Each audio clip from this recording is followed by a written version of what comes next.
Meaning of hydrofluorocarbon.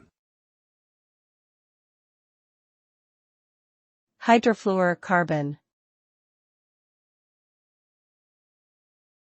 Hydrofluorocarbon.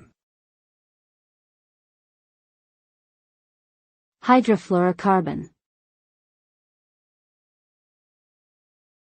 Hydrofluorocarbon.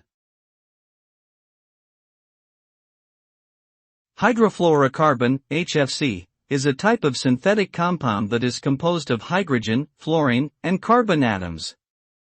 It is used as a refrigerant in various applications such as air conditioning and refrigeration systems. Unlike its predecessor, chlorofluorocarbons, CFCs, HFCs do not deplete the ozone layer, but they are still considered greenhouse gases and contribute to global warming. The use of HFCs is heavily regulated by governments worldwide due to their environmental impact, and efforts are being made to replace them with more sustainable alternatives such as hydrocarbons and natural refrigerants.